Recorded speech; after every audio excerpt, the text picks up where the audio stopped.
चलिए सुखासन में आ जाइए। पीठ रीढ़ सीधी है, आंखें कोमलता से बंद, श्वास प्रश्वास की ओर बढ़ने लगी। हर एक प्रश्वास के साथ शरीर को शिथिल और शिथिल छोड़ने का प्रयास कीजिए। संपूर्ण शरीर शिथिल शांत हो, मन भी उसी के साथ शांत प्रसन्न। ईश्वर प्रणिधान संपूर्ण श्रद्धाओं से खुले स्वर में दोहराएं। तेरो नाम ओंकार, तेरो नाम ओंकार, तेरो नाम ओंकार, तेरो नाम ओंकार। तू ही सच्चिदानंद, तू ही सच्चिदानंद, तू अपार, तू अपार, तू अपार, तू अपार। निराकार निर्विकार, निराकार निर्विकार। तेरो नाम ओंकार, तेरो नाम ओंकार। तू ही ब्रह्मा, तू ही विष्णु, तू ही ब्रह्मा, तू ही विष्णु।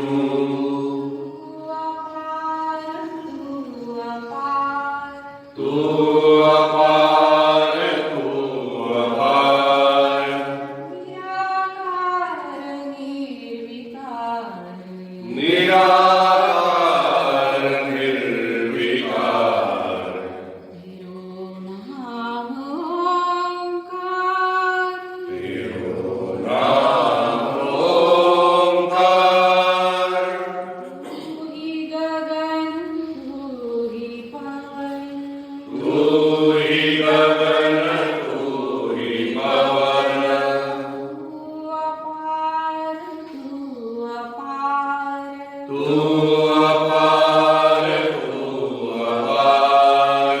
निराकार निर्विकार, निराकार निर्विकार। तेरो नाम ओंकार, तेरो नाम ओंकार। तू ही बिंदु, तू ही सिंधु, तू ही बिंदु, तू ही सिंधु। तू अपार, तू अपार, तू अपार, तू अपार। निराकार निर्विकार, निराकार निर्विकार। तेरो नाम ओंकार, तेरो नाम ओंकार। तू आनंद अति आनंद, तू आनंद अति आनंद। तू अपार, तू अपार, तू अपार, तू अपार।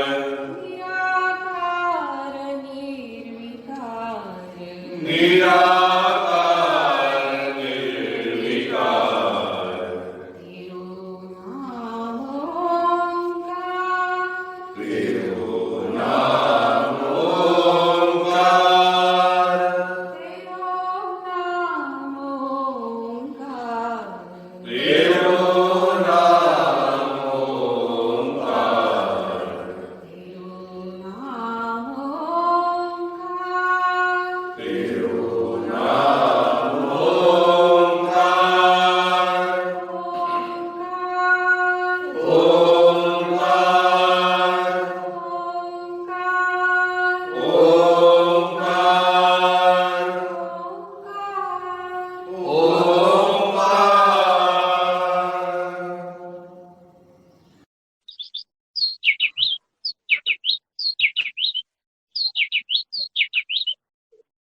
गुरु का स्मरण किया है,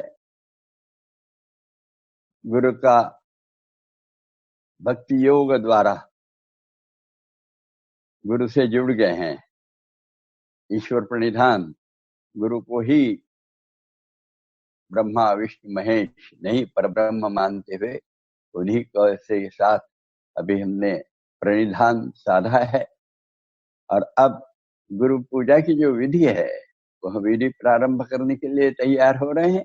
तो चलिए खड़े हो लीजिए, गुरु दिशा में मुख करते हुए, एड़ियां मिली हुई, हाथ नमस्कार में सीने से सटे हुए, ठुड्डी कंठ की ओर, आंखें हल्की सी बंद। पूज्यपाद गुरुमूर्ति श्री जनार्दन स्वामी महाराज इन्हें वंदन करने हम उत्थित विवेकासन नामक आसन में जब खड़े हैं तो पाते हैं कि कलाई और सीना एक दूसरे को स्पर्श कर रहा है।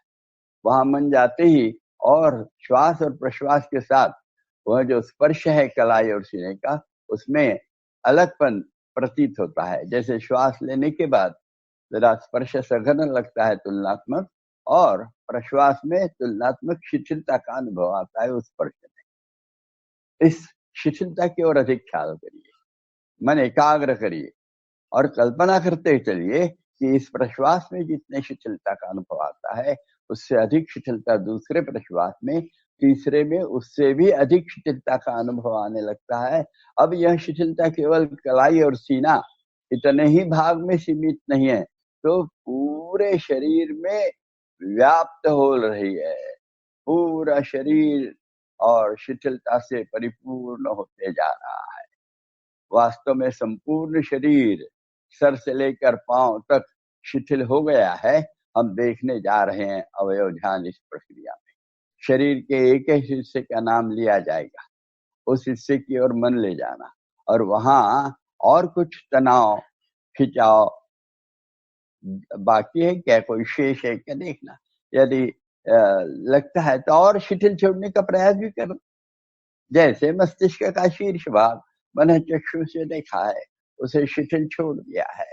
उसके अंदरूनी भाग में वास्तव में मस्तिष्क है और मन जाता है अंदर में, ले जाइए अंदर में, और अंदरूनी भाग को भी शिथिल छोड़ दीजिए। मस्तिष्क का दाहिनी ओर का हिस्सा बाह्यता देखा है, प्रथमतः शिथिल छोड़ दिया है, और फिर अंदरूनी भाग में जाकर अंदरूनी भाग को भी ढीला छोड़ रहे हैं। मस्तिष्क का बाईं ओर का हिस्सा बाहरी सतह से शिथिल छोड़ने के बाद उसके अंदरूनी भाग में जाते हुए अंदरूनी भाग को भी ढीला छोड़ गए, और फिर आ गए हैं मस्तिष्क के पार्श्व भाग जो गर्दन के ऊपर आता है, वह बाहरी सतह से देख लिया, शिथिल कर लिया, और फिर अंदरूनी भाग में जाकर उसके अंदरूनी भाग को भी ढीला छोड़ते हुए, और फिर सामने आ गए हैं माथे में, मस्तिष्क का सामने के भाग, कपाल, माथा, उसको शिथिल छोड़ दिया बाह्यता, और फिर अंदरूनी भाग में जाने का प्रयास कर रहे हैं। अंदरूनी भाग को भी ढीला छोड़ने की चेष्टा हो रही है।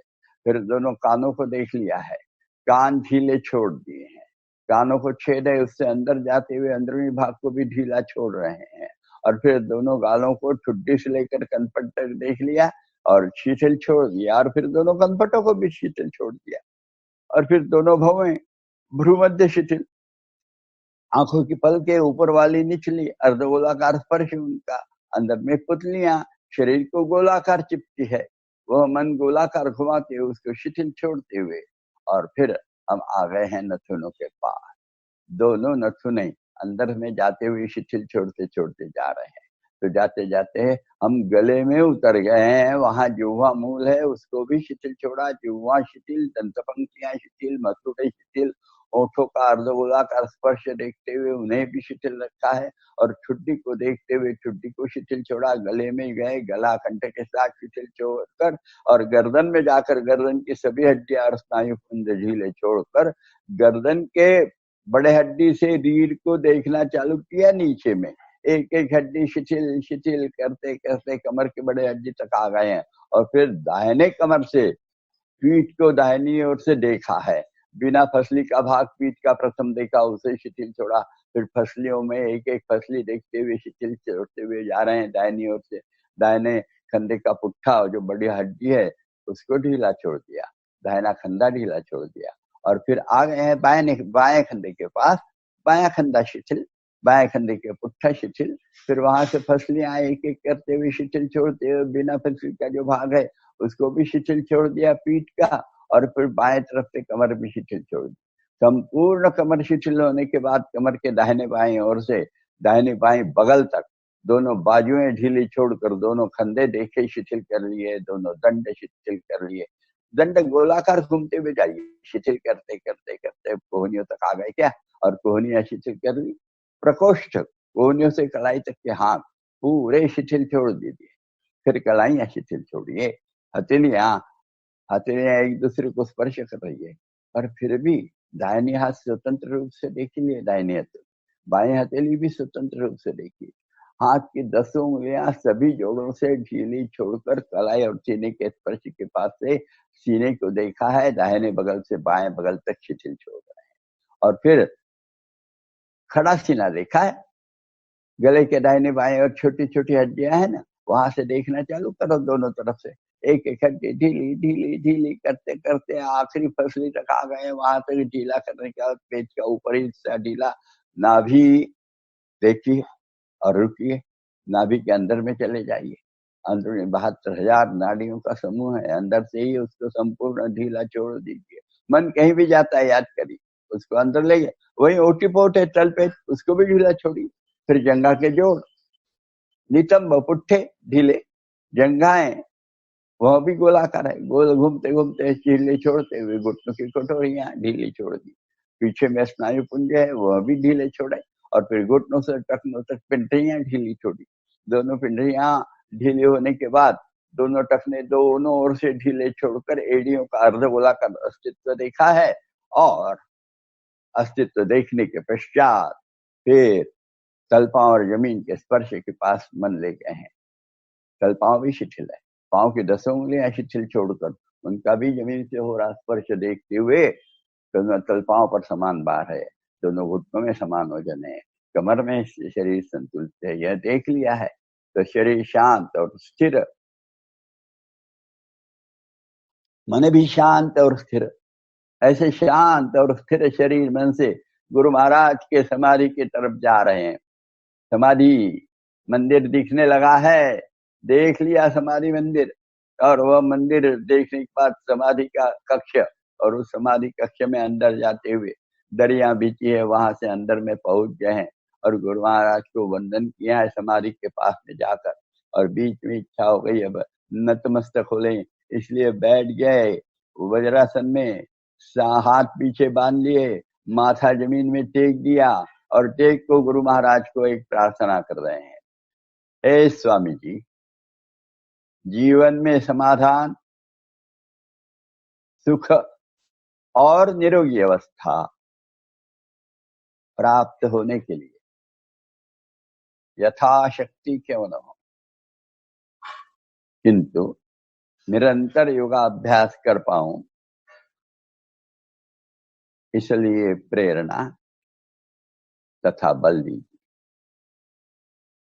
मन ही मन टिकाया हुआ माथा मन ही मन उठा रहे हैं, और मन की आंखें भी खोली है। जैसे मन की आंखें खोली तो सामने गुरु महाराज की समाधि और उस पर लिखे हुए गुरु महाराज का संदेश लाल अक्षरों में 4 पंक्तियों में लिखा है। समाधानाय सौख्याय निरोगत्वाय जीवने योगमेवाभ्यसेत प्राज्ञः यथाशक्ति निरंतरम। गुरु महाराज का संदेश और हमारा संकल्प दोनों ही एक ही है। पाकर अति वर्ष में गुरु महाराज के समाधि के दर्शन ले रहे हैं, समाधि पे अंकित गुरु पद चिन्ह देखें, शेषनाग की प्रतिकृति देखिए, और शेषनाग की प्रतिकृति का अर्थ समझ लेना। 3,500 साल पहले इस भरत भूमि में पतंजलि मुनि के रूप में शेषनाग, भगवान शेषनाग ने अवतार लिया था, और आधुनिक युग में अपने गुरु के रूप में ही वे अवतरित हुए, इस भाव से शेषनाग है। और फिर देखिए उसके पीछे में गुरुमूर्ति के पादांगुष्ठ दिखने लगे हैं, उसका दर्शन लिया है। पद कमल देखे हैं, चरण कमल देख रहे हैं, कटि कमल और कर कमलों को देखा है। रुत कमल मनुष्य चक्षुओं के सामने साकार उठा है, और अंततः मुखमंडल, मुख कमल मनश्चक्षुओं के सामने साकार हो रहा है। अनिमिष नेत्रों से देख रहे हैं अपने गुरु महाराज की ओर, पूर्ण मूर्ति साकार हो चुकी है, तेजस्वी मुखमंडल है, उन्नत भाल प्रदेश, माथे पे कुमकुम तिलक लगा हुआ है, स्नेह पूर्ण और आश्वस्त नयन है, वे स्मितवदन है, गले में रुद्राक्ष और स्फटिक मालाएं विराजित है, वे आजान बाहु है, मोती देशी श्री कांति गेरुए वस्त्र प्रदान किए हुए हैं, कमल दलवत पांव और खड़ाऊ पहने हैं। ऐसी यह गुरु मूर्ति मानो हमें आशीर्वाद दे रही कि हमारा संकल्प, हमारी प्रार्थना पूर्ण होने जा रही। इससे आनंद में गुरु को स्तवन अर्पण करेंगे। गुरु स्तवन यहाँ से बताया जाएगा, हम दोहराएंगे खुले आवाज में, सुस्वर सुस्पष्ट सावकाश, श्वास का अवकाश देखते हुए। गुरु स्तवन। गुरुर्ब्रह्मा गुरुर्विष्णु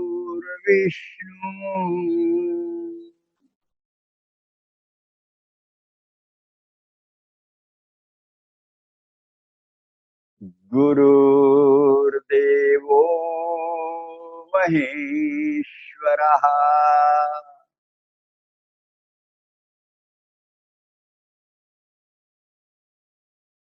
गुरु साक्षात् परब्रह्म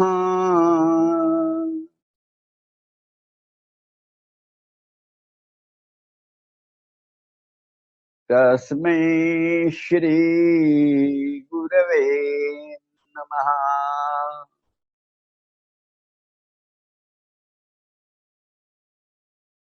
कृष्णाय वासुदेवाय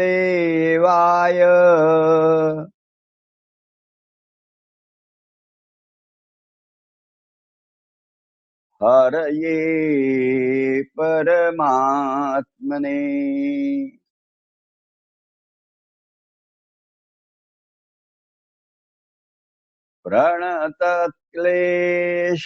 प्रणतक्लेशनाशाय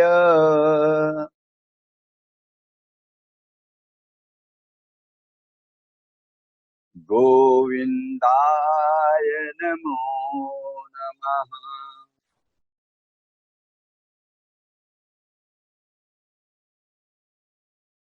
गोविन्दाय नमो नमः।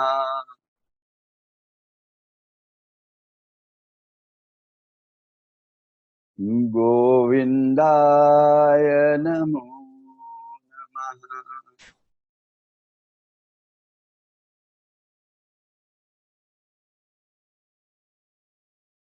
पुनः एक बार गुरुमूर्ति की ओर देखा है। प्रसन्न वदना वरदहस्ता गुरुमूर्ति के मानो आशीर्वाद प्राप्त हो गए। सारा योगाभ्यास जो गुरु पूजा के तौर पे करने जा रहे हैं वह सफलीभूत होने वाला है। यह अष्टविधा पूजा है गुरु महाराज की, और यह अष्टविधा पूजा सफलीभूत होने वाली है। इसी आनंद में प्रारंभ कर दें गुरु पूजा की विधि को। तो धीरे से हाथ नीचे छोड़ दें, आंखें खोल लें, पाँव में थोड़ा सा फासला ले लें 1-1.5 फीट का, दोनों तलपाओं और समान भार है देख लें, और तलपाओं से लेकर कमर तक का शरीर बिल्कुल स्थिर रखते हुए शरीर संचालन करने जा रहे हैं। हम सबको तो आ गया है, अब याद होगा। आज अब वर्णन नहीं करेंगे, क्रम देते जाएंगे और आप एकदम सही अग्नि परिपूर्णता 100% परिपूर्ण करने का प्रयास करना है। परफेक्ट होता है ऐसा नहीं, पर दिखता है कि इनका प्रयास 100% है, और वह प्रयास को ही अपने यहाँ गुण दिए जाते हैं, जो गुण गुरु कृपा का और प्रसाद के रूप में प्राप्त होता है। तो चलिए तैयार, शरीर के अंदर में मन डाल दिया है, तन और मन का योग चालू हो रहा है। प्रथम शरीर संचालन, कमर के ऊपर के शरीर को मरोड़ने वाले हैं दाहिनी तरफ, और उसमें रीढ़ में मन लगाना।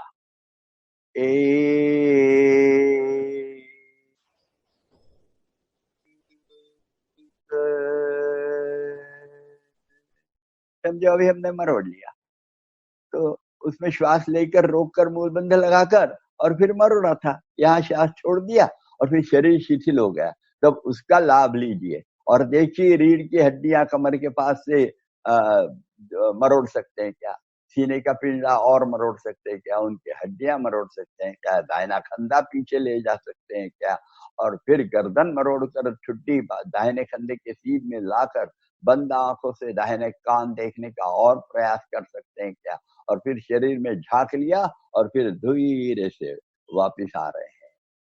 2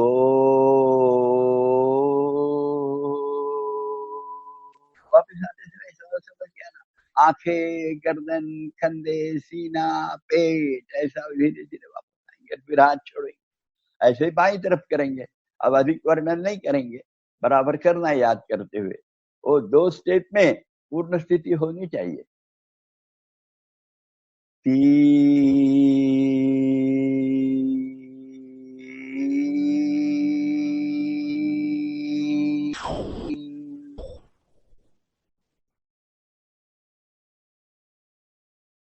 छोड़ दिया श्वास, अब कर रहे हैं, मरोड़ रहे हैं क्रमशः।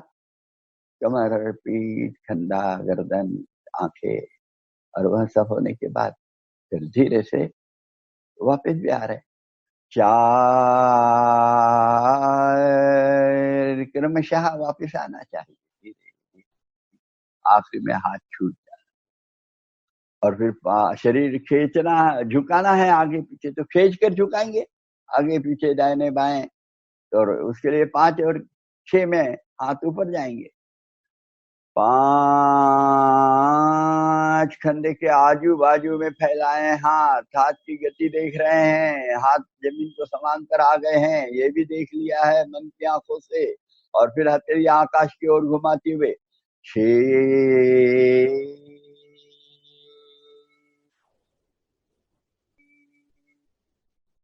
दंडकान को लग गए हैं, और शरीर ऊपर खींच लिया है, बगलों से, सीने से, पीठ के ऊपर ही बस मूलबंध सख्त लगाकर कान दंड पर दबाते हुए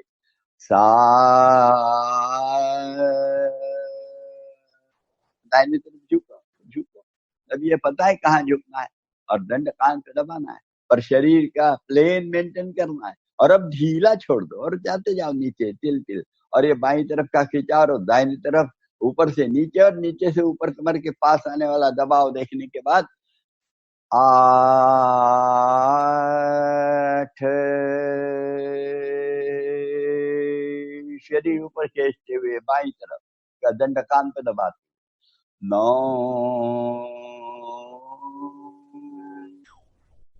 बहुत अच्छा बॉडी प्लेन मेंटेन करते हुए चलिए, दंडकान पे दबाते रहिए, और शरीर ढीला ढीला छोड़ते जाइए। और दाहिनी तरफ का खिंचाव और बाईं तरफ कमर के पास में ऊपर से और नीचे से आने वाले दबाव को देखा है, उसका फसलियों पर, अंतस्थ इंद्रियों पर क्या परिणाम होना देखने के बाद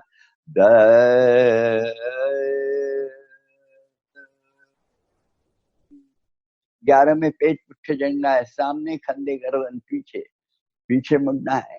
11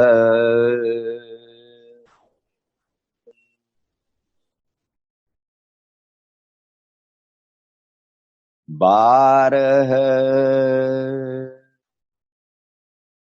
13 बढ़िया सीधी, बहुत अच्छा, सीधी जा रही है। अब ढीला छोड़ दिया, कमर ढीली, पीठ ढीली, रीढ़ ढीली, गर्दन ढीली, कंधे ढीले, कोहनियां ढीली, कलाइयां ढीली, उंगलियां ढीली, चेहरा भी ढीला। और बढ़े हुए खून प्रवाह को देखा है चेहरे में, होंठ, गाल, नाक, कनपटे, आंखें, भौहें, सब भारी हो रहा है। शुद्ध खून प्रचुर मात्रा में दौड़ते हुए आ रहा है, सारे ज्ञानेंद्रियों को अधिक शुद्ध खून देकर उन्हें कार्यक्षम, निरोगी बना रहा है।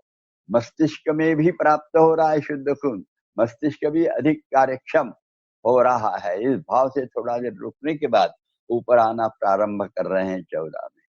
14, 15, आ गए 14 में ऊपर। हाँ, आइए 14 में ऊपर। हाँ, आपकी स्थिति दिखी नहीं, इसलिए गड़बड़ हो रही थी। अभी बराबर है, क्रम याद में रहे हैं आपके, ठीक है। अभी 15 में समाप्ति की ओर, हाथ खंडे के तक नीचे आएंगे। 15,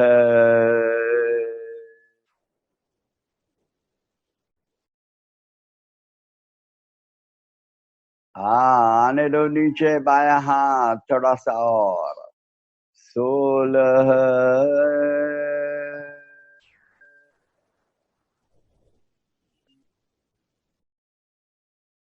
शरीर संचालन नाम की क्रिया पूर्ण हो गई।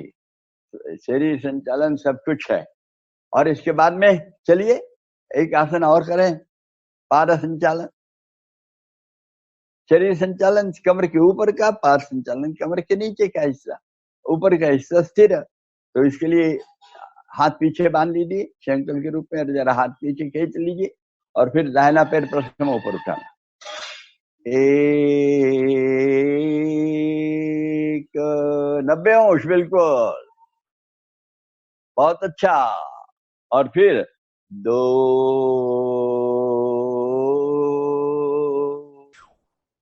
अब यही पैर पीछे, 3,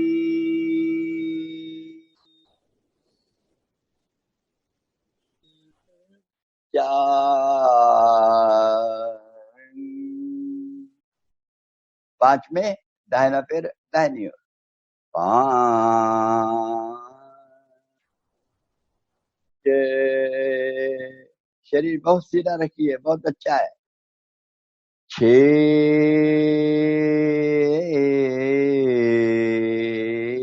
यही काम बाएं पैर से करेंगे, बहुत अच्छा किया है, अच्छा और अच्छा करेंगे।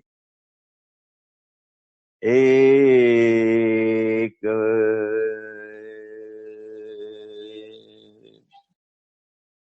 बहुत अच्छा, 90 अंश आ गया।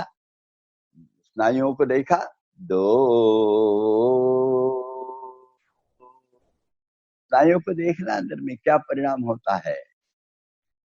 अंदर अंदर में अच्छा मन चाहिए। 3 में पीछे ले जाना पैर।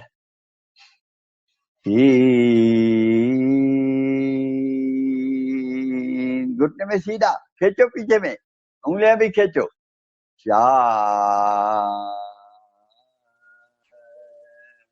5 में बाजू में। 5, 6, बहुत अच्छा है। अब अभी 4 छलांगे लगाना है, ये तो हो गया। छलांगे बराबर लगाएंगे, घुटने खींच कर, जंघाओं के स्नायु खींच कर, और फिर तलुआ एक साथ जमीन में एक साथ, यानी पौछा और एड़ी एक साथ जमीन में लगनी चाहिए, छलांगनी चाहिए। पहले दाहिना पैर आगे, बायां पैर पीछे, फिर उल्टा, बायां पैर आगे, दाहिने पैर पीछे, फिर दोनों पैर आजू बाजू, और फिर पैर पास में। चलिए, 1, 2, 3, 4, बहुत अच्छा। ये चारों हो गए। धीरे से हाथ छोड़ देंगे, तैयार हो गए हैं। और एक आसन खड़ेंगे जरा, वह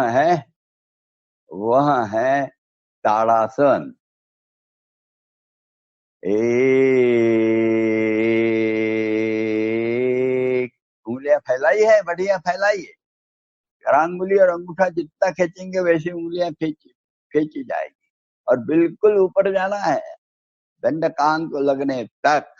और फिर शरीर की बोटी बोटी ऊपर खींचना है, हाथों की उंगलियों से चालू करना। 2,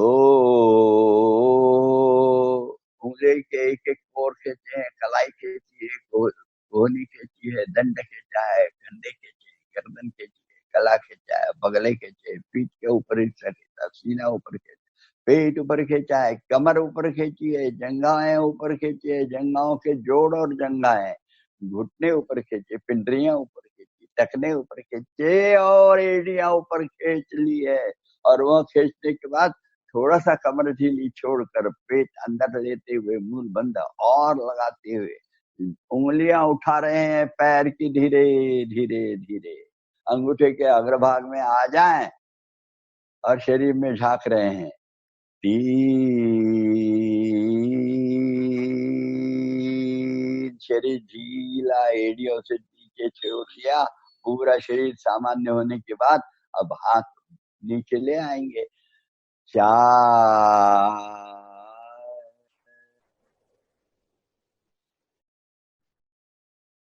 ये सब आसन करते समय मन में चाहिए अपन कि भाई आसन के लाभ क्या है, कहाँ हो रहा है परिणाम, सभी याद करना है।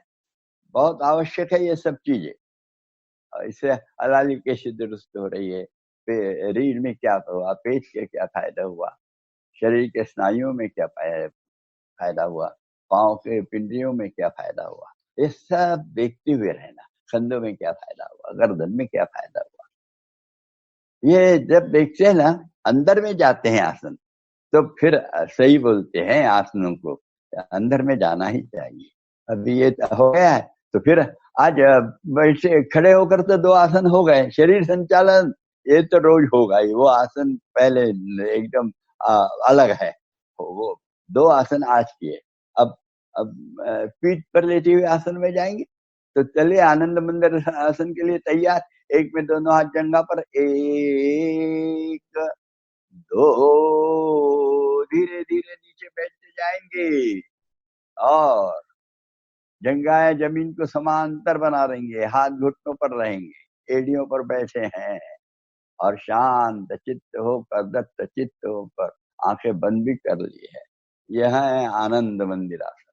यह शरीर मन बुद्धि का संतुलन और संयम निर्माण करने वाली स्थिति। इसलिए संतुलन और संयम आ गया तो आनंद ही आनंद है, इसलिए इसका नाम है आनंद मंदिर आसन।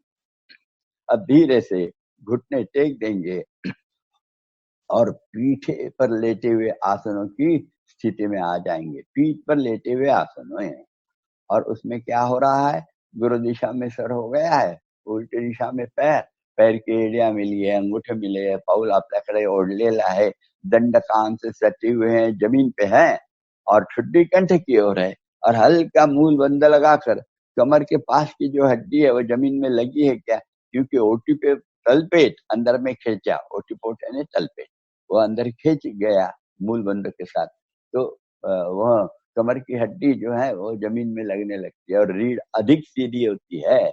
और ऐसी सीधी स्थिति में पवन मुक्तासन, शरीर संचालन और पवन मुक्तासन, ये स्वामी जी का बहुत महत्वपूर्ण और योग में देन है और वह करनी ही चाहिए रोज। और इसलिए हम तैयार हो रहे पवन मुक्तासन के लिए। दाहिने पैर से करेंगे, पेट के अंदर में मन लगाएंगे। अधिक वर्णन नहीं करूंगा, बड़े शांति से करिए। अभी सबको याद हो गया है, चलिए फिर तैयार। दाहिने पैर से 1 45 अंश उठाया क्या और फिर पेट को ढीला छोड़ा और फिर घुटने में सीधा रखते हुए 90 अंश उठा रहे क्या, 2 और वो पेट में बीचों बीच आया वो तनाव निकाल लिया, 3 घुटने में मोड़कर हाथों से पकड़ लिया और बाई तरफ खींच लिया घुटने को थोड़ा सा, 4 गर्दन उठाई, छुट्टी लगाई, बायां पैर उठाया, बाईं तरफ लिया, फिर थोड़ा ऊपर लेकर दाहिनी तरफ और नीचे लेकर बाईं तरफ, ऐसे 3 चक्कर पर। वो चक्कर लगाते समय चेहरे पे तनाव नहीं है, छुट्टी घुटने को लगी है और पाउल अपने तरफ है, ऐसा देखा। 3 चक्कर एक दिशा से, 3 चक्कर दूसरी दिशा से होने के पश्चात और फिर करेंगे 5, गर्दन नीचे रख देंगे, 6 हाथ छोड़कर पैर ऊपर ले जाएंगे, 7 45 अंश तक नीचे, 8 जमीन में जहां था वहां बिल्कुल पांव को हल्का स्पर्श करते हुए आएगा, जैसे निकला था पांव वैसा ही वापस आएगा। यह होता है योग कर्मसु कौशलम और समत्वम योगम उच्यते, समस्थिति हर जगह। तो फिर ये 2 आते हैं योग की 2 मूल कसौटियां। योग आपको आ गया है तो आपको कर्म कौशल आना चाहिए और योग आ गया है तो समत्व आना चाहिए और बाएं पैर से यह समत्व और अच्छा दिखेगा। चलिए प्रारंभ करेंगे। 1 45 अंश, 2 90 अंश, पेट ढीला, 3,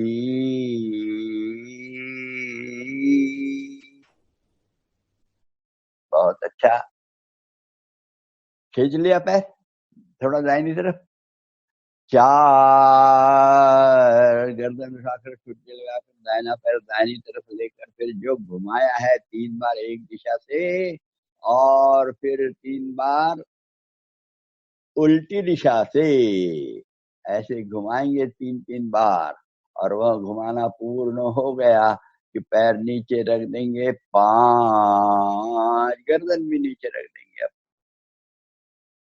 6 में हाथ छोड़कर पैरों पर, 6,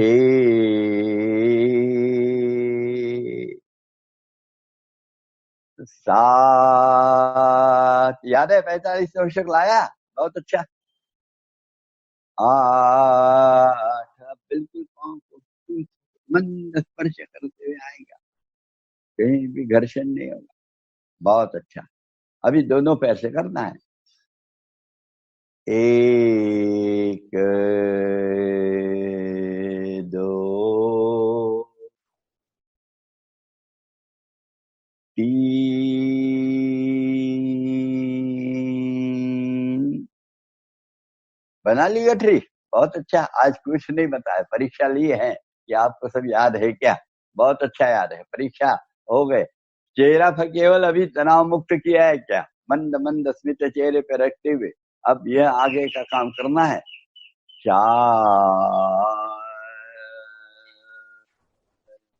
दाहिने और बाएं 3 बार लुढ़कना है। लुढ़कते समय वह जो पोली जगह है, कमर की हड्डी, रीढ़ की हड्डी और फसली की हड्डी, इसके बीच में वजन आता रहे। 3 बार लुढ़कने के बाद फिर आगे पीछे लुढ़कने के लिए 5,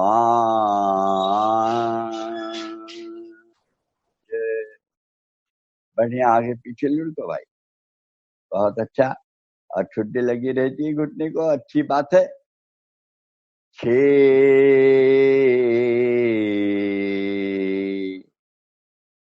7, मूल बंद पक्का लगा रहे, घुट पाँव घुटने में सीधे रहे, इसकी तरफ ख्याल लेना भूलना नहीं। 8, पवन मुक्तासन, अपान वायु को शुद्ध और कार्यक्षम बनाने वाला, और इसी के कारण शरीर के अंदर में निर्माण होने वाले सभी मलों का निष्कासन सही ढंग से होते हुए शरीर को, जो मलमूत्राचा गोळा म्हणतात संत, उस शरीर को योग बोलता है कि मलमूत्र का निष्कासन पूर्ण करते हुए शरीर को भी निर्मल बना देंगे, आत्माराम का मंदिर बन जाए।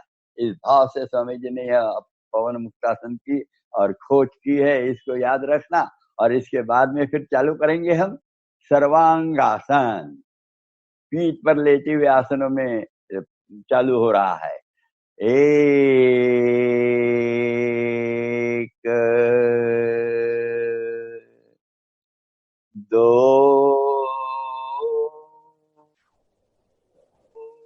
3, बहुत अच्छा। 45, 135 में आ गए, बहुत अच्छा आ गया है।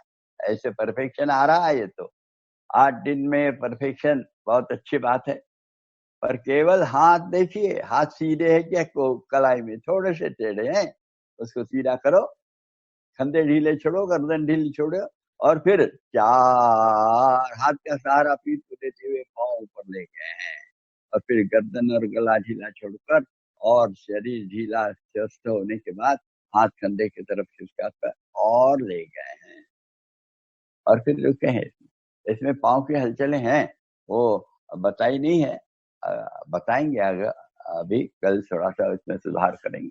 पर यह ऐसी स्थिति होने के बाद देखिए, आज ही कर लेना, दोनों पांव बिल्कुल इसी बॉडी प्लेन में और आजू बाजू फैलाएंगे, फैलाइए आजू बाजू दोनों पैर जितने फैला सकते हैं, और फिर शरीर को दाहिनी तरफ ट्विस्ट करते हुए बायां पैर दाहिने कान के बाजू में कहीं से भी जमीन में अंगूठा लगाएंगे, लगाइए, मरोड़िए शरीर को, मरोड़िए और लगाइए बाएं पैर का अंगूठा जमीन को, और फिर सीधा कर लीजिए, सीधा कर लीजिए, और फिर इधर मरोड़िए बाईं तरफ, मरोड़िए बाईं तरफ, और फिर बाएं पैर का अंगूठा दाहिने कान के, हाथ, और फिर सीधा कर लीजिए, और आइए सीधे स्थिति में, दोनों पैर मिला भी लीजिए, और ऐसे मिले हुए में केवल दाहिना पैर सर के आगे जमीन में लगाइए,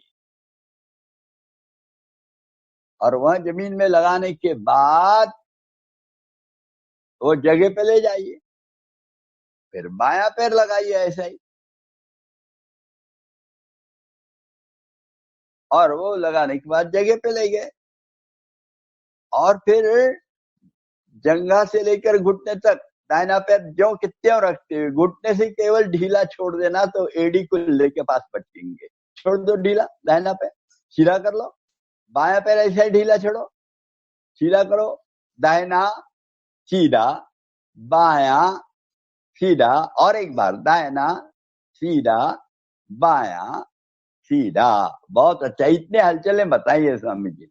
वो करने के बाद और फिर वह आसन की समाप्ति की ओर जाएंगे।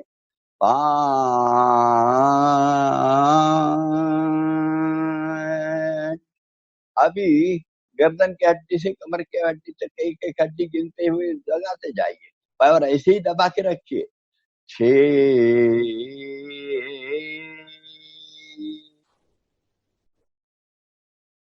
7 8, थकना नहीं भाई इतने में, इसलिए अभी इसी के साथ में अपन ले लेंगे इसका आसन जो इसके बाद तुरंत करते हैं, मत्स्यासन। चलिए तैयार है? हाँ, लीजिए दाहिना पैर बाएं जंघा पर मत्स्यासन के लिए, बायां पैर दाहिनी जंघा पर, दोनों हाथ कंधों के बगल में,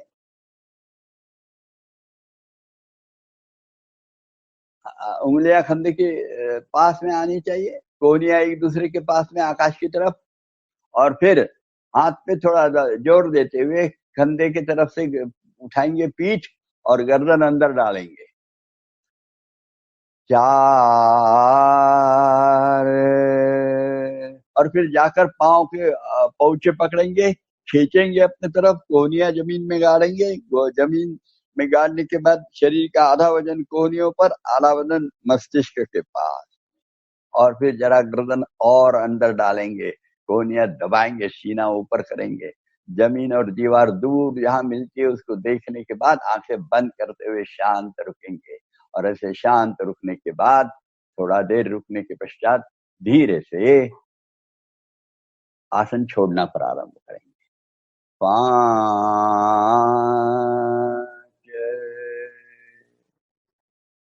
6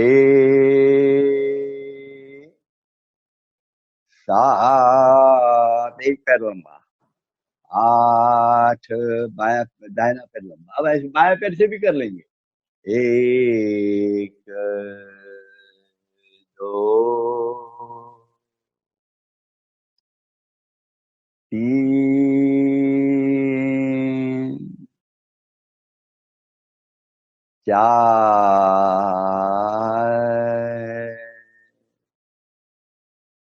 फिर ये सुंदर स्थिति हो रही है। केवल देखिए कि गर्दन और अंदर जाती क्या, सीना और ऊपर उठ सकता है क्या, देखना है, थोड़ा देर रुकना है, पर अपने को समय की पाबंदी है, थोड़ा सा आज परीक्षा के तौर पे जितना सीखा वो सब हमें याद है क्या देखने का प्रयास कर रहे हैं, तो थोड़ा सा कम समय रुकेंगे। 5 आसन छोड़ना है, 6 7 में ऊपर वाला पैर लंबा, 7 8 में बाया पैर लंबा, 8। ये आसन तो सीखे हैं, तो अभी तो पेट पर आ जाएंगे, पेट पर लेटी हुई आसनों की स्थिति में, उसमें भी आसन सीखे हैं बहुत से, तो अभी चालू करेंगे कुछ। कौन सा लें?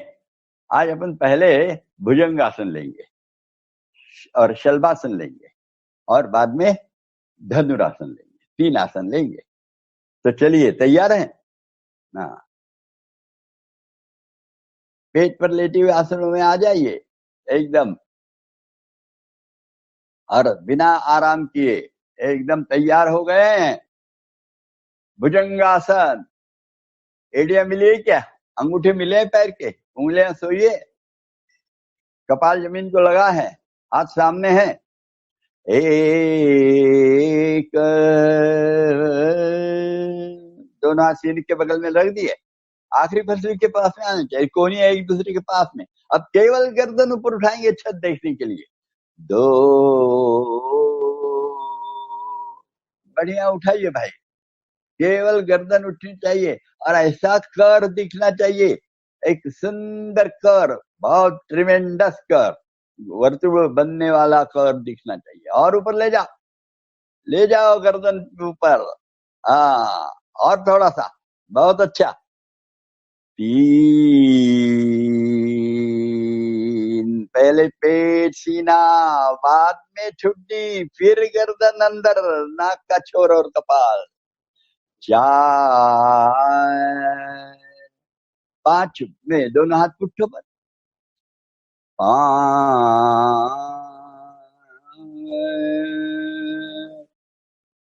6 में वैसे ही गर्दन उठाते जाना, हाथ पुट्ठों पे ही रहने देना और कोहनियां एक दूसरे के पास में आनी चाहिए।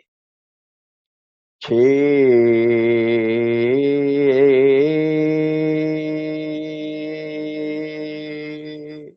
उठाइए और जरा रुकना रहे पड़ता है 2 मिनट यहाँ पर। आज अपन ज्यादा रुकेंगे नहीं, आज तो सब आ रहा है देखेंगे, तो फिर आ जाइए नीचे। 7,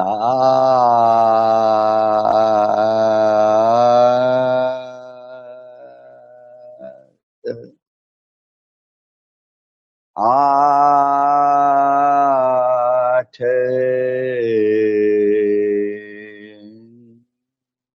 बहुत अच्छा। भुजंगासन के बाद शलभासन। शलभासन में अर्ध शलभासन नहीं करेंगे आज, पूर्ण शलभासन नहीं करेंगे, यानी दोनों हाथ और नीचे ले, नहीं तो चलिए दोनों कर लेना। अर्ध शलभासन पहले, दोनों हाथ जंघा के नीचे रखिए, हथेलियां, कपाल जमीन में लगा रहे। अभी वो भूलना नहीं चाहिए, नए नए सीखे इसलिए भूले नहीं, इसलिए अर्ध शलभासन भी लेंगे। एक में दाहिना पैर ऊपर उठाएंगे सीधा, कपाल जमीन में ही लगा रहेगा। 1, 2,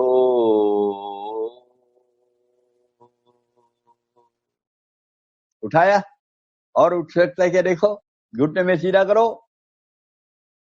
3,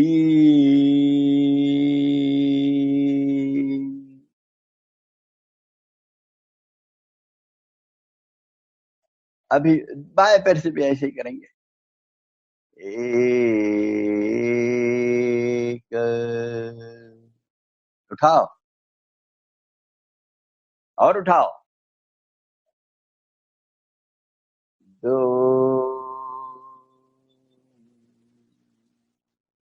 अभी ये 3 हो गए अपना, और अब 4 में हाथ निकालेंगे। 4, अच्छा, हम शलभासन में हैं, बराबर कर रहे हैं। हाँ, ऊपर क्यों आ गए? चलिए हाथ सामने रखिए और फिर से एक बार करिए, सही होने दीजिए भाई।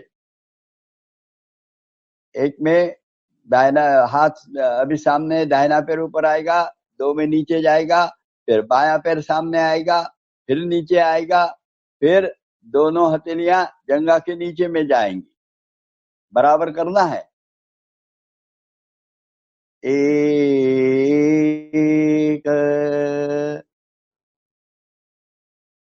उठाइए। 2,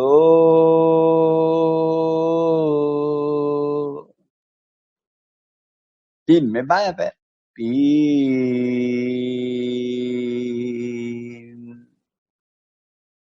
4,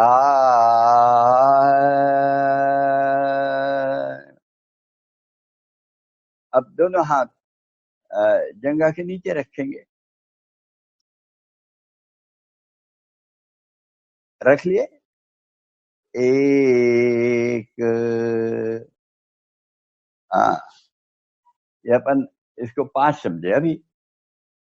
और फिर 6 में दोनों पैर ऊपर उठाएंगे मूल बंद लगाकर, और ठुड्डी सामने रहेगी उस समय। 6, बहुत अच्छा। जरा घुटने के खींचो, घुटने खींचो, 7 नीचे ले आओ, 8, बहुत अच्छा। अभी बराबर हुआ। कभी कभी पुनः लेना पड़ता है, भूलना नहीं। चलिए, और एक आसन लेने वाले थे अपन, तो लेंगे जा तुरंत इस स्थिति में। और वह आसन रहेगा धनुरासन। दोनों पैर एक साथ मोड़ते हुए हाथों से पकड़ेंगे पहुंचे, 1,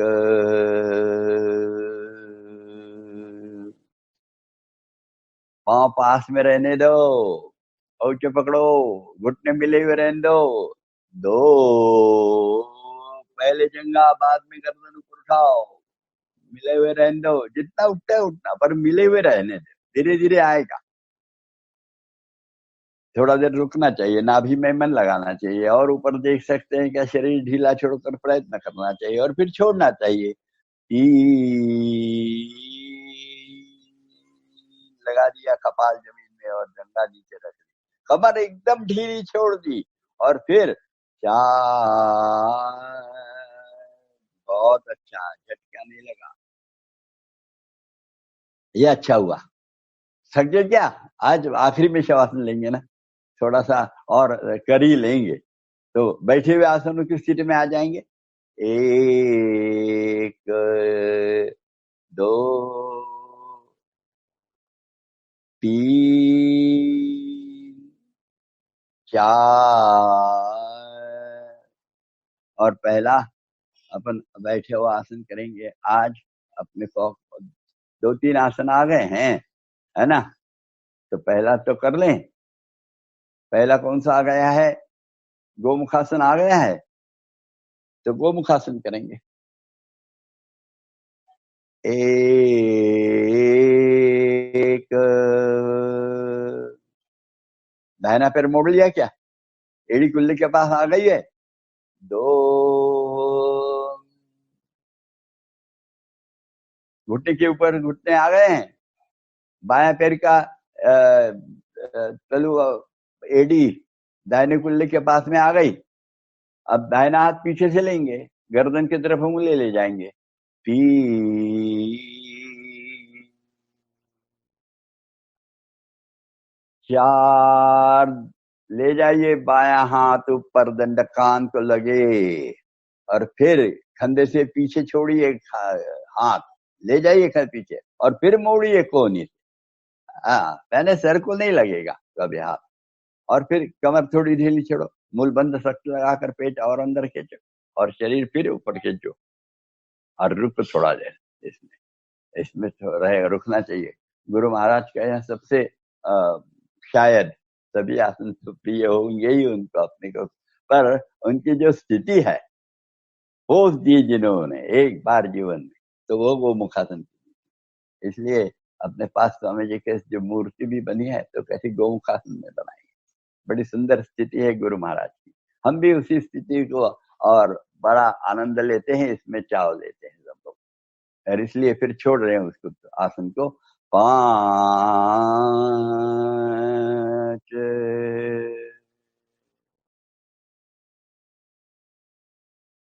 6,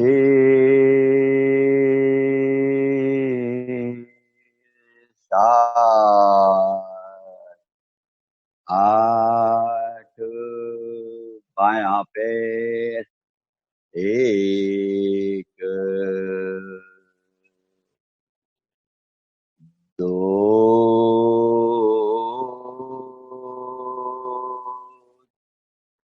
3, बायां हाथ,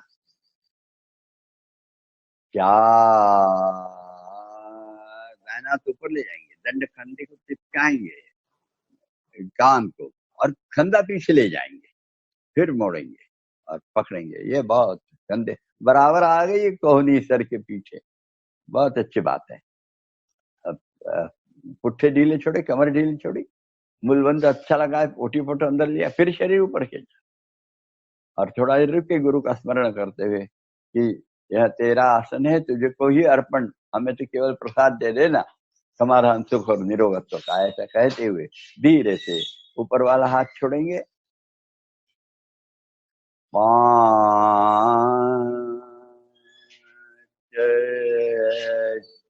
6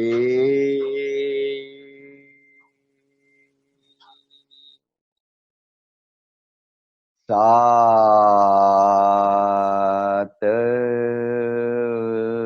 8। वे आसन हमको तो आ गया है। और अब योग मुद्रा कर लेंगे। योग मुद्रा, दाहिने पैर बाईं जंघा पर, 1 एड़ी पेट में लगी हुई, 2 बायां पैर दाहिनी जंघा पर, दोनों हाथ पीछे बांधेंगे, 3 और 4 में याद करना, भी कल बताया था शुरू में, और सबको आता है, इसलिए ऐसे नीचे जाएंगे और फिर हाथ ऊपर करेंगे और श्वास के बारे में सोचेंगे क्या है वो। श्वास यथाशक्ति रोकेंगे, याद रहेगा ना, और फिर ऊपर आएंगे। यदि श्वास छोड़ना है तो श्वास छोड़ेंगे, फिर से नीचे जाएंगे, 3 बार करेंगे ऐसा। चलिए, श्वास लेकर रोक कर मूल बंद लगाते हुए, 3 4। अभी आपको ही करना है सब, अब यहाँ से सूचना नहीं मिलेगी, है आपकी क्षमता जैसी है उतना देर रोकना, हर एक की क्षमता अलग अलग रहती है। इतना ही देखना कि कोहनी के पास तक का हाथ मिलता है जमीन को, यथाशक्ति रोकना और फिर ऊपर आना। श्वास छोड़ने की इच्छा हो गई तो छोड़ना और बिना लिए ऊपर आना। ऊपर आने के बाद लिया, फिर से नीचे गए। ऐसे आज 3 बार करना है पूरा, और फिर उस पैर से भी करना है हमको अभी, और फिर अभी बहुत सी चीजें रह गई है, धीरे से ऊपर आते जाए। हाँ, और एक बार श्वास लेकर रोक कर मूल बंद लगाते हुए नीचे चले गए हैं, और नीचे जाने के बाद यथाशक्ति श्वास रोक के रखा, हाथ ऊपर रखे और श्वास ले छोड़ भी दिया। छोड़ने के बाद फिर बिना लिए ऊपर आए हैं और अब श्वास लिया, और फिर ये हो गया अपना 5 का काम। 6 दोनों हाथ बाजू, 7 ऊपर वाला पैर नीचे, 8 दूसरा पैर नीचे।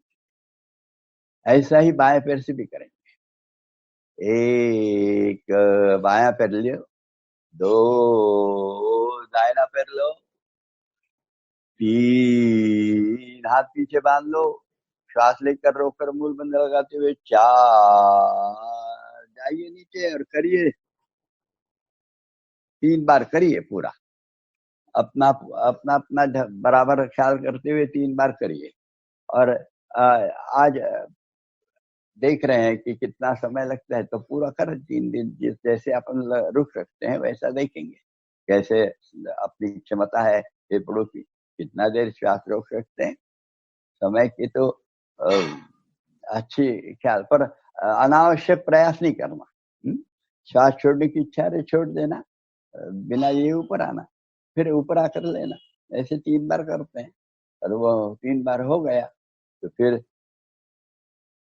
समाप्ति की ओर जाएंगे। बाद में हम 3 बार करेंगे। अभी हो रहा है, ये तीसरे बार अपना शायद हो जाएगा। सबका बराबर ही चल रहा है, सबकी क्षमता अच्छी है, ऐसा ही चाहिए। संगच्छध्वम, एक साथ सब चलें, ऐसा ही होना चाहिए। 5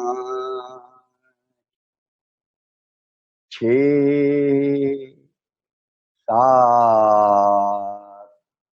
8। हो गया। आज हम खड़े स्थिति में और एक नया आसन सीखेंगे। ये नया आसन अतीव उपयोगी है। अभी ये गर्मी के दिन आ रहे हैं, इसमें मालूम नहीं बहुत बार डिसेंट्री वगैरह हो जाती है, डिसेंट्री के बाद डिहाइड्रेशन भी हो जाता है और बड़ी तकलीफ हो जाती है। ये डिसेंट्री वगैरह की बीमारियां नियंत्रण में रखने के लिए गुरु महाराज ने एक बहुत सुंदर आसन बताया। वो अपना शीतली प्राणायाम, उसके बाद में जलधोती या नेति, ये सब तो जल नेति, ये सब तो करना ही चाहिए, पर एक आसनों में भी एक सुंदर आसन बताया है और उसका नाम है हस्त पारांगुष्ठासन। ये आसन खड़े स्थिति में किया जाता है और सहज भी है वैसे, पर सही ढंग से करना चाहिए। जो बताया है उसी ढंग से यदि हम करते हैं तो उसके लाभ अधिक होते हैं। और थोड़ा संतुलन का है, एकदम पहले दिन नहीं आएगा, पर उसके लिए एडजस्टमेंट करना, ये पाँव जैसे सामने करने के लिए बताया है और वो सीधा रखने के लिए बताया, और फिर हाथ से पकड़ने के लिए भी बताया उसको। अब पकड़ना नहीं होता है, बैलेंस नहीं जमता, इसलिए फिर घुटने से मोड़ मोड़ कर पकड़ कर और फिर सीधा करना, ये कोई उचित नहीं है। प्रयास करते रहना कि मुझे सही ढंग से आएगा जैसे बताया है। तो चलो तैयार हो जाए, धीरे से हाथ छोड़ देंगे, बायां हाथ, फिर दाहिना पैर और दाहिना हाथ नीचे ले आएंगे, फिर बाएं पैर से करेंगे यही काम। एक में कितना होगा अभी याद आ गया है। एक में दाहिना पैर सामने 90 अंश तक उठाएंगे, उसी समय दाहिना हाथ दाहिनी बाजू से ऊपर लेना है, दंड कान को छूने तक। चलिए, तो तैयार है? चलिए, एक हस्त पारांगुष्ठासन कर रहे हैं, बहुत अच्छा। और दो में बाएं हाथ से अंगूठा पकड़ना सामने वाले पैर का, दो। हाँ, और अब उसको ऊपर खींचो, कमर सीधी करो, खींचो ऊपर, और ऐसे थोड़ा 2 मिनट खड़े रहना है। नीचे वाला पैर का घुटना सीधा चाहिए, बहुत सुंदर है, यह ऐसा ही आना चाहिए। 3 में फिर हाथ छोड़ देना बायां वाला, 3,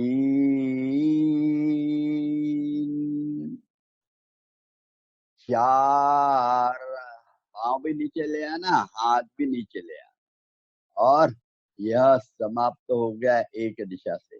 बहुत अच्छा किया है, ऐसा ही बाएं पैर से भी करना है। और ये जो पैर उठेगा और हाथ ऊपर जाएगा, ये दोनों एक साथ होनी चाहिए, यानी हाथ की स्थिति 90 अंश तक आने तक पाँव की 45 आएगी, और पाँव की 45 से 90 आते समय हाथ की 45 से 90 जाएगी। ये पूरा 180 तक जाएगी, 90 नहीं 180 पूरी जाएगी। तो बराबर होने दीजिए, सिंक्रोनाइज मूवमेंट चाहिए सब। एक, बहुत अच्छा, 2, पकड़िए पैर, और अब पैर ऊपर खींचिए और कमर सीधी कर लीजिए और रिलैक्स मूड में आए। दाहिने पैर का घुटना सीधा रखिए, बहुत अच्छा है।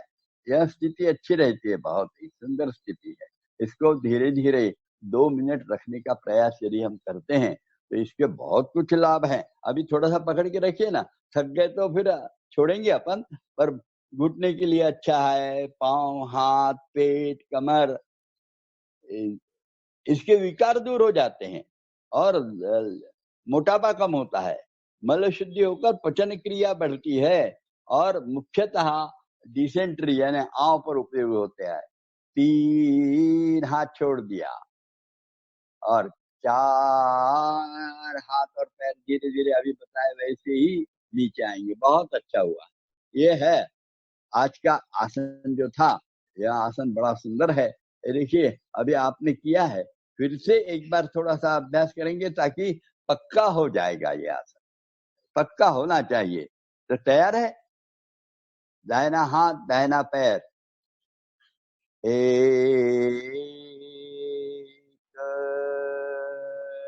2, बाएं हाथ से पकड़ो। ये अभी ज्यादा देर नहीं करेंगे, बहुत अच्छा आने लगा है, इसलिए कोई चिंता नहीं है। और 3, 4, बाएं पैर से भी हस्त पारांगुष्ठासन, बाएं पैर से भी करना है, भी बाएं तरफ से, बाएं हाथ बायां पैर, दाहिने हाथ से पकड़ेंगे। 1, 2, अभी कमर से थोड़ा सीधा हो जाओ ना, आप बहुत सुंदर सीधा है, ये हो गया सीधा। अच्छा, तो आदत करना है पर रुकने की, बहुत अच्छा है। 3 4, बहुत अच्छा है। इसके लाभ हम याद रखना है, एक बार फिर से लगे तो मैं याद दिलवा देता हूँ। इससे घुटने, हाथ, पैर, पेट, कमर, इनके विकार जो हैं वो दूर हो जाते हैं और मोटापा कम होता है, मल शुद्धि होकर पचन शक्ति बढ़ती है और मुख्यतः डिसेंट्री यानी आव मराठी में बोलते हैं, तो उस पर लाभ होता है। 4 मिनट करना चाहिए, यानी 2 मिनट इधर 2 मिनट उधर, धीरे से। आज का आसन बहुत अच्छा हुआ है और बाकी तो अब के आसन हम करने वाले हैं। पर लेटे हुए, पेट पर लेटे हुए, खड़े होकर समाप्त हो रहे हैं। अब केवल कपालभाति, प्राणायाम और ओंकार की तरफ जा रहे हैं। तो चलिए तुरंत तैयार हो जाइए, पद्मासन में आइए। दाहिना पैर बाईं जंघा पर, बायां पैर दाहिनी जंघा पर, दोनों हाथ घुटनों पर, हाथ कोहनियों से सीधे, और कपालभाति 21 बार करेंगे। चलिए श्वास लीजिए, छोड़िए, पुनः लेकर कपालभाति के 21 स्ट्रोक प्रारंभ। पर कपालभाति की याद करना, अभी कोरोना के दिन में आजू बाजू कोई नहीं है, यह देखकर ही करना। यदि आजू बाजू कोई रहता है तो नहीं करना चाहिए कपालभाति। यह समझते हुए 21 बार पूर्ण हो रही है हमारी कपालभाति, और यदि 21 बार पूर्ण हो गई तो रुक जाना, आंखें बंद करते हुए दीर्घ श्वास छोड़ना, दीर्घ श्वास छोड़ना, और लेना नहीं छोड़ता। और अच्छा बुढ़ियान बंद लगाकर एक 5 सेकंड रुकना, और रुकने के बाद फिर सामान्य होना, और फिर श्वासोश्वास चालू करना। और वह होने के बाद बाएं हाथ का ख्याल करिए, बाएं हाथ की चिन्ह मुद्रा लेना है, तर्जनी का अग्रभाग अंगूठे में लगा देना और कोहनी कमर के पास लाना। हाथ औंधा रहेगा जंघा, बाई जंघा पर, और फिर दाहिने हाथ की प्रणव मुद्रा लेना, और फिर प्रणव मुद्रा में बायां यानी ईड़ा स्वर बंद कर लेना, और दाहिने से पिंगला से लेंगे, पूरक करेंगे, यथाशक्ति 2 मंत्र रोकेंगे बंदों के साथ, वो भूलना नहीं कभी। और फिर 2 मंत्रों में छोड़ेंगे ईड़ा से, और फिर रुकेंगे एक बाह्य कुंभक करते हुए, और फिर लेंगे 3 बार दाहिने से लेंगे, और 3 बार केवल चंद्र भेदन, बाएं से लेकर बाएं से ही छोड़ेंगे बंदों के, यानी सभी कुंभक वगैरह सब होगा। चलिए तैयार है? गुरु का स्मरण कर लिया है, गुरुपदिष्ट मार्गे न कर रहे हैं, अच्छा प्रारंभ हो रहा है। तो चलिए श्वासोश्वास देखिए, श्वास अंदर में देखना, और वह कुंभक के अंदर में, रीढ़ के अंदर में क्या परिणाम होते हुए देखते हुए रहना है। यह तो बहुत सुंदर उपाय है। तो श्वास लिया, छोड़ा, पुनः लेने के बाद, छोड़ने के बाद लीजिए दाहिने से। श्री राम, जय राम, जय जय राम। रोकिए, श्री राम, जय राम, जय जय राम, श्री राम, जय राम, जय जय राम। बाएं से छोड़िए, श्री राम, जय राम, जय जय राम, श्री राम, जय राम, जय जय राम। रोकिए, श्री राम, जय राम, जय जय राम। दाहिने से लीजिए, श्री राम, जय राम, जय जय राम। रोकिए, श्री राम, जय राम, जय जय राम, श्री राम, जय राम, जय जय राम। छोड़िए बाएं से, श्री राम, जय राम, जय जय राम, श्री राम, जय राम, जय जय राम। रोकिए, श्री राम, जय राम, जय जय राम। दाहिने से लीजिए, श्री राम, जय राम, जय जय राम। रोकिए, श्री राम, जय राम, जय राम, श्री राम, जय राम, जय जय राम। बाएं से छोड़िए, श्री राम, जय राम, जय जय राम, श्री राम, जय राम, जय जय राम। रुकिए, श्री राम, जय राम, जय जय राम। बाएं से लीजिए, श्री राम, जय राम, जय जय राम। रुकिए, श्री राम, जय राम, जय जय राम, श्री राम, जय राम, जय जय राम। बाएं से छोड़िए, श्री राम, जय राम, जय जय राम, श्री राम, जय राम, जय जय राम। रुकिए, श्री राम, जय राम, जय जय राम। लीजिए, श्री राम, जय राम, जय जय राम। रुकिए, श्री राम, जय राम, जय जय राम, श्री राम, जय राम, जय जय राम। छोड़िए, श्री राम, जय राम, जय जय राम, श्री राम, जय राम, जय जय राम। रुकिए, श्री राम, जय राम, जय जय राम। लीजिए, श्री राम, जय राम, जय जय राम। रुकिए, श्री राम, जय राम, जय जय राम, श्री राम, जय राम, जय जय राम। छोड़िए, श्री राम, जय राम, जय जय राम, श्री राम, जय राम, जय जय राम। रुकिए, अभी फिर से और एक बार करेंगे। लीजिए बाएं से, श्री राम, जय राम, जय जय राम। रुकिए, श्री राम, जय राम, जय जय राम, श्री राम, जय राम, जय जय राम। छोड़िए, श्री राम, जय राम, जय जय राम, श्री राम, जय राम, जय जय राम। रुकिए, श्री राम, जय राम। और एक बार करेंगे, श्री राम, जय राम, जय जय राम। रुकिए, श्री राम, जय राम, जय जय राम, श्री राम, जय राम, जय जय राम। छोड़िए, श्री राम, जय राम, जय जय राम, श्री राम, जय राम, जय जय राम। रुकिए, श्री राम, जय राम, जय जय राम। धीरे से शांत, नाक छोड़ दें पकड़ा हुआ और शांति से बैठ लें। कैसे दोनों कनपटों में शांत हो गया है। प्राणायाम का परिणाम तुरंत दिखने लगता है बहुत बार। और आप गर्मी जरा बढ़ गई है, इसलिए 3 के बदले 5 बार चंद्रभेदन कर लिया, यानी गर्मी की कष्ट नहीं होना चाहिए। पर गुरु ने बताया है, दाहिने नथुने से प्रारंभ करो। वह गुरुपदिष्ट मार्ग कभी छोड़ना नहीं। ऋतु बदल रहा, क्या हो रहा है देखें बाद में, पर उन्होंने बताया है और उन्होंने दिए हुए सभी सूचनाओं का पालन किया।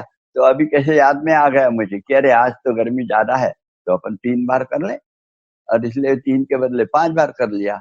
और 5 बार जैसे किया है तो हमें एकदम शांति का अनुभव आ गया है, और ऐसा ही अनुभव लेना चाहिए। इसके बाद में बड़े दत्तचित्त होकर नारानुसंधानम के साथ, नारानुसंधानम का अर्थ समझ लेना, हम अपना आवाज जो निकालते हैं हर वक्त सुनते हैं ऐसा नहीं रहता, मन इधर उधर भटकता है। तो अपना आवाज जो है, ओंकार का ध्वनि, वह सुनते रहना है अखंड दोनों कानों से। उसी समय मस्तिष्क के अंदर में, पूरे मस्तिष्क के अंदर में होता है कंपन, उसको देना। और आगे सीने में पास में होते हैं, कहीं होते हैं। जब वो हम आवाज सुनते हैं ओंकार का नाद, उस समय गले के अंदर में भी और अलग अलग आवाज आते हैं। जैसे ज्योति कभी देखेंगे ना आप, ज्योति में यदि आप देखेंगे तो एक उजाला बाहर दिखेगा, एक ऐसा घनिष्ठ उजाला दिखेगा, एक और अंदर में अलग प्रकार का उजाला दिखेगा, और ज्योत अलग दिखेगी, ज्योत का जो मूल है वो सब अलग अलग दिखता है। वैसे ध्वनि का भी है, ध्वनि अलग अलग दिखते, जहां से निकला वहां एक आवाज आता है, उसके ऊपर में दूसरा आवाज आता है। तो ये सारे आवाजों को, सूक्ष्म नाद जितने हैं, उन सबको सुनते हुए और फिर करना चाहिए। और आखिरी में रुक जाते हैं तो श्वास लेते हैं तो और घर्षण होता है, उसको भी सुनना। ऐसे ढंग से यदि हम नादानुसंधानम का ओंकार हरिओम तक करते हैं तो बहुत अच्छी बात है। आज आप करते रहिए एक के बाद एक, और बिल्कुल मैं हरिओम कहूंगा तभी रुकना, आपको करते रहना है, अखंड करते रहना है।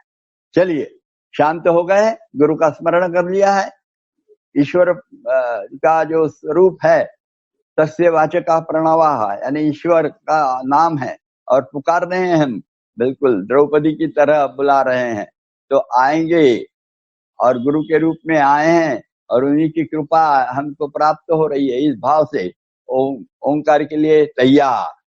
श्वास लीजिए, छोड़िए, पुनः लेकर ओंकार प्रारंभ। ओम।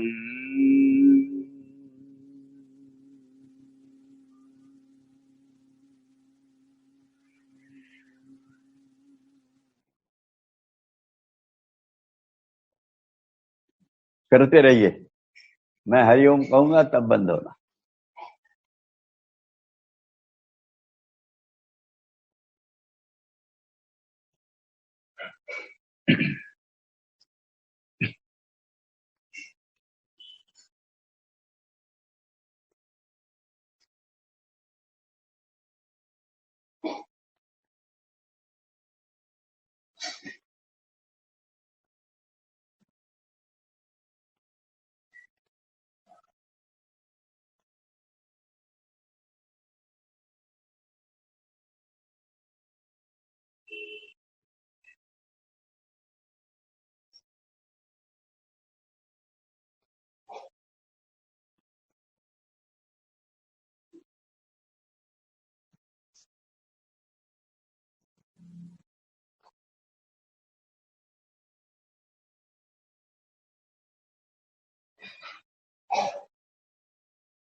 हरि ओम।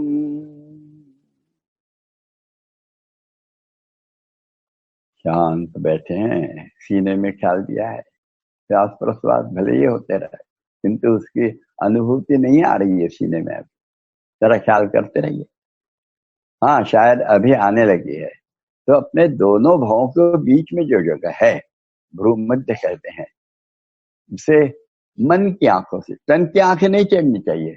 हम जब देखना जाते हैं तो आप तन की आंखें ऊपर चढ़ जाती है, वैसे नहीं होना चाहिए। केवल मन से देखिए, और अपलक नेत्रों से मानो देख रहे हैं, देखते रहिए अक्षुण।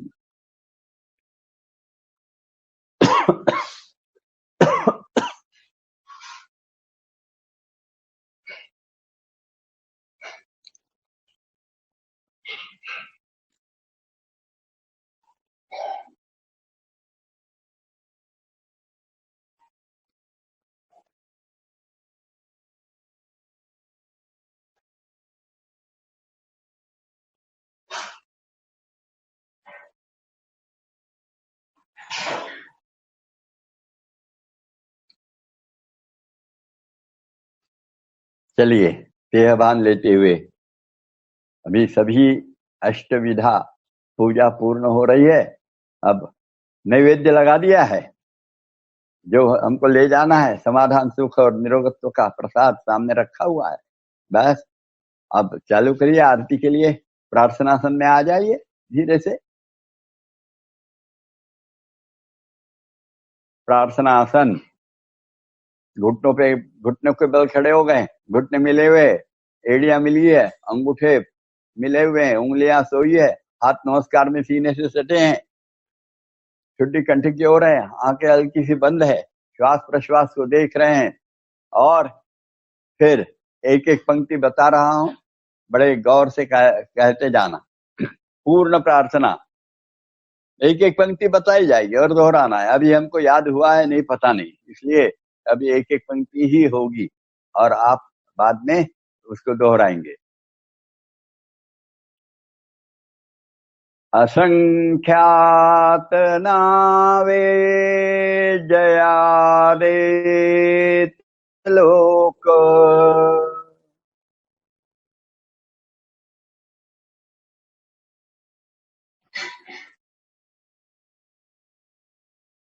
परिनित्यतो सच्चिदानन्दैक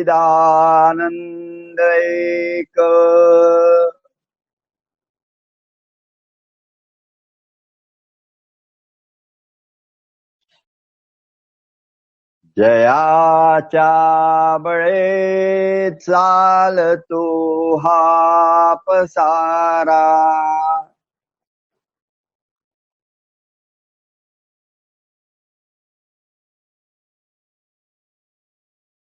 नमस्कार त्या ब्रह्मतत्वापारा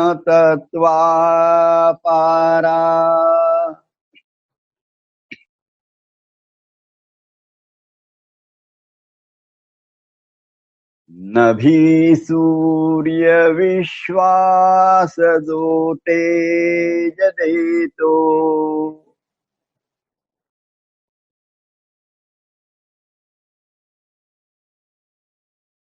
प्रमोदे आम्ही अंतरी त्यास ध्यातो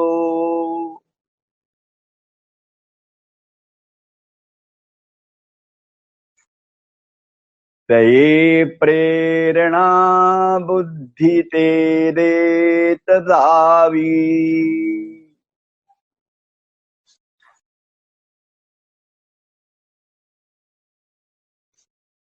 असे आमुची प्रार्थना ही प्रभावी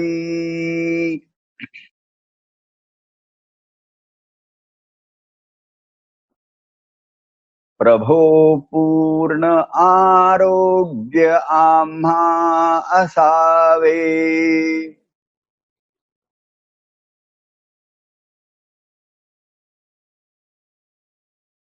तसे नित्य मांगल्य नेत्रान दिसावे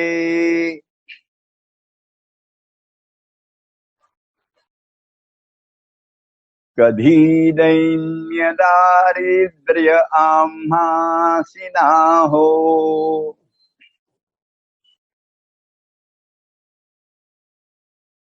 शतायुष्य ऐश्वर्य विज्ञान लाहो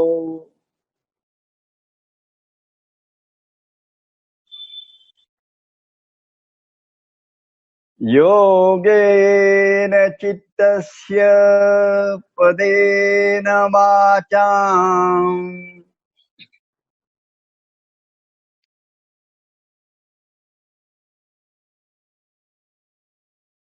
मलं शरीरस्य च वैद्यकेन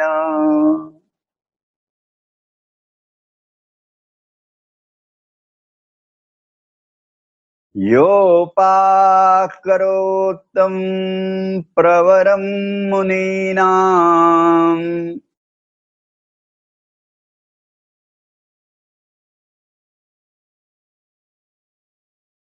पतञ्जलिं प्राञ्जलिरानतोऽस्मि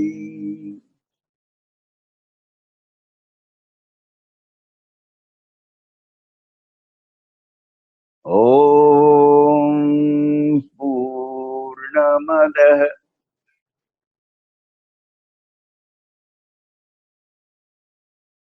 पूर्णमिदं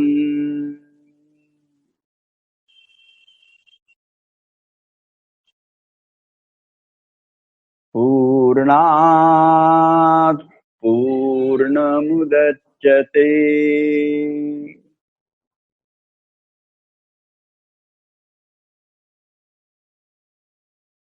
पूर्णस्य पूर्णमादाय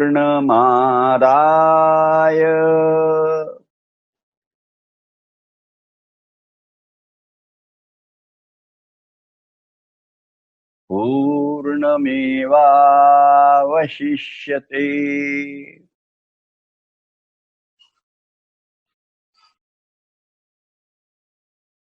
ॐ शान्ति शान्ति शान्तिः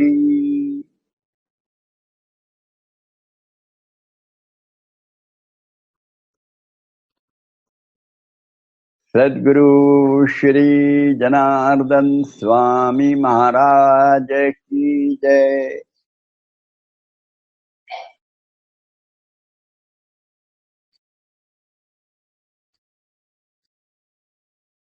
धीरे से हाथ नीचे छोड़ देंगे, पीछे बांध लेंगे, एड़ियों पर बैठ जाएंगे और सामने माथा टेक देंगे और कहेंगे तेरा तुझको अर्पण क्या लागे मेरा, मेरा तो बस प्रसाद आप दीजिए, वही काफी हो जाएगा। समाधान सुख और निरोगत्व वाला वह लेके हम अपने जीवन को बहुत बहुत और सुखी बनाएंगे। जैसे सभी संकटों से जूझते हुए, मात करते हुए यशस्वी जीवन जिएंगे। धीरे से उठ के बैठेंगे।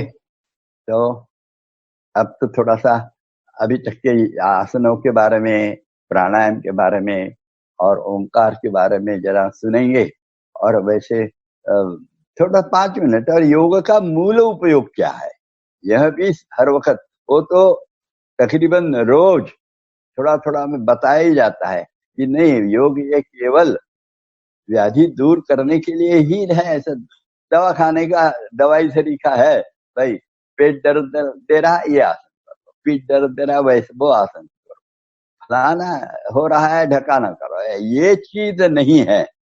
इसमें अपेक्षा है ऐसी है, ये सब योगाभ्यास के जो योगासन है, ये करते करते हम लोगों के अंदर में परिणाम क्या होना चाहिए? परिणाम होना चाहिए ततो द्वंद्वानुभूता, यानी द्वंद्व जो है, और जिसके कारण हमारे सब प्रकार की और क्रियाकलाप अनावश्यक रूप से बढ़ जाते हैं। मन की क्रियाएं भी, तन की क्रियाएं भी बढ़ जाती है, और बुद्धि में भी, और उसके कारण अनावश्यक विक्षेप तैयार हो जाते हैं। तो ये सब दूर करने के लिए ततो द्वंद्वानुभूता यह परिणाम होना चाहिए। यानी भले ही द्वंद्व रहे किंतु उसके आघात नहीं हो रहे हैं, और इसलिए बुद्धि में, मन में शांतता ही है, और उसके कारण तन भी बहुत शांत है। यह परिणाम आसनों का होना चाहिए। आसन करते समय हमारे अंदर में देखना चाहिए, क्योंकि आसनों में स्थिर सुखम चाहिए, सुख का अनुभव चाहिए, स्थिरता का भी अनुभव चाहिए। स्थिरता का अनुभव यानी अभी खूब बारीकी से देखे, गौ बिल्कुल बारीक हो जाए। यदि हम शांत बैठे हैं तो शरीर के अंदर में श्वास प्रश्वास बहुत शांत चालू रहता है, और लयबद्ध भी चालू रहता है। यदि विचारों के तरंग अनावश्यक रूप से ज्यादा मन में और आने लगे तो श्वास की गति बारंबार बदलती है, और श्वास की गति जैसे बदलती है वैसे उसी समय खून की भी गति शरीर के अंदर में बदलने लगती है। जो शांत संयमित खून बह रहा था वह और बदल जाता है, और इसको स्थिरता नहीं कहते। स्थिरता तो बस जो लय है, लयबद्ध हो रहा, मानो ऐसा कह लेना कि यदि 72 और ठोके हो रहे हैं अपने रक्त प्रवाह में, हृदय के धड़कने हो रहे हैं 72 बार, समझो। तो वह 72 के स्थिरता का अर्थ होता है कि 71 तो हो जाए, बहुत शांत चित्त से वह बढ़े। और श्वास अभी अपना 1 मिनट में यदि समझ ले 15 बार हो रहा है तो वह 15 ही रहे, पर 15 बार होते समय यदि 2 फीट 3 फीट दूर तक श्वास का आभास होता है तो स्थिरता में क्या अपेक्षा रहेगी कि 2 फीट नहीं 1 फीट तक ही श्वास का आभास हो, उसके बाद में नहीं हो। ये है स्थिरता का लक्षण, और इसमें हमको सुख भी है इसी का, और द्योतक है। ये दोनों चीजों की गति अत्यंत शांत रहे। और ये जो कुछ किया है स्थिरता है, इसमें आसन की स्थिति लेते समय जो प्रयास किया था, थोड़ा सा हाथ उठाया, पैर मोड़ा, ये सब प्रयास करना पड़ता है, बिना प्रयास से थोड़ी ना होता है। तो ये जो प्रयास किए हैं, ये प्रयास भी निकाल लेना और वही स्थिति कायम रखना, उसी स्थिति में रुकना, रहना, इसी को बोलते हैं आसन, और उसको कहते हैं प्रयत्न शैथिल्यान। और प्रयत्न शैथिल्यान होने के बाद यानी स्थिर सुखम आसनम, फिर प्रयत्न शैथिल्यान, और प्रयत्न शैथिल्यान होना है और यह स्थिरता कायम रखना है बहुत देर तक, तो फिर तो उसके लिए क्या है कि अनंत समापत्तिभ्याम, वह जो ईश्वर है जिसको हम माने, अपने गुरु को माने हैं अभी, तो गुरु के साथ एक रूप हो जाना, ईश्वर प्रणिधान साध लेना, बड़ा शांत हो जाना है, तो फिर उसको अनंत समापत्तिभ्याम कहते हैं। और ऐसा अनंत समापत्तिभ्याम और प्रयत्न शैथिल्यान और स्थिर सुखम, ऐसे चारों चीजें यदि प्राप्त होती है तो उसके बाद में ततो द्वंद्वान अभिघाता, ऐसा परिणाम आसन का प्राप्त होने लगता है। और यह प्राप्त करना है, यह सब प्राप्त किया तो बहुत बड़ी उपलब्धि है, बहुत बड़ी उपलब्धि है। वो किसी से बाकी चीजों से प्राप्त नहीं होगा, ये इसी से प्राप्त होगा, तो फिर आगे प्रगति कर सकते हैं। और वो आगे प्रगति यानी फिर प्राणायाम में, जैसे हमने अभी चालू कर दिया है कि प्राणायाम में एक मंत्र में लेते हैं, 2 मंत्र रुकते हैं, 2 मंत्र छोड़ते हैं और 1 मंत्र पुनः रुकते हैं, ये प्रगति है। पहले तो केवल 1 मंत्र में लिया, 2 मंत्र में छोड़ा, 1 मंत्र में लिया, 2 मंत्र में छोड़ा, ऐसा किया, फिर 1 मंत्र लिया, 1 मंत्र रुके, 2 मंत्र में छोड़ा, फिर और बढ़ गए, 1 मंत्र लिया, 2 मंत्रों में रोका, 2 मंत्रों में छोड़ा, 1 मंत्र पुनः बाह्य कुंभक। ये जो प्रगति है धीरे धीरे, ऐसी ही प्रगति करते रहना, तो हम एक दिन बहुत आगे, कम से कम तत्र प्रत्येकतानता ध्यानम तक तो पहुंचने का प्रयास करेंगे। और इसलिए यथाशक्ति निरंतरम, यह विषय कभी भूलना नहीं चाहिए। अभी आजकल एक्सरसाइज के बारे में, योग को भी योगा एक्सरसाइज कहते हैं, और फिर हमारी भी धारणा बदलने लगती है। लोग कहते हैं आजकल पेपर में साइंटिफिक विषय जब चालू रहते हैं उनके, तो बोलते हैं कि सप्ताह में 5 दिन एक्सरसाइज करना चाहिए और फिर 2 दिन तो नहीं करना चाहिए, वो वगैरह वगैरह बहुत सुनाई देता है। योग के बारे में ऐसा नहीं है, बिल्कुल नहीं है, रोज होना चाहिए। हाँ, भोजन में सप्ताह में 1 दिन उपवास दें, छुट्टी ले भोजन की, ये अलग बात है, वो चल जाएगा। किंतु योगासन में छुट्टी नहीं है, श्वास प्रश्वास तरीका है पक्का। और इसलिए मैं चाहता हूं कि आप जनार्दन स्वामी जी का, अपने गुरु महाराज का जो मंत्र है वो कभी भूले ना, उसमें अखंड मन में उसका जाप चले, समाधानाय सौख्याय निरोगत्वाय जीवने योगमेवाभ्यसेत प्राज्ञया यथाशक्ति निरंतरम। इसके अर्थ के साथ उसका स्मरण करते रहते हैं तो बड़ा अच्छा रहता है। और वो दूसरा याद करना है, वो भी याद करना, अखंड ये जप मन में चाहिए, जो कहते हैं कृष्णाय वासुदेवाय हरये परमात्मने प्रणत क्लेशनाशाय गोविंदाय नमो नमः। ये यदि मंत्र कहते रहते हैं तो योग के लाभ जल्दी प्राप्त होते हैं, और आप सबको योग के जल्द से जल्द अनुभूति पूर्ण लाभ प्राप्त हो, यही गुरु चरण में प्रार्थना करता हूँ और यही रुक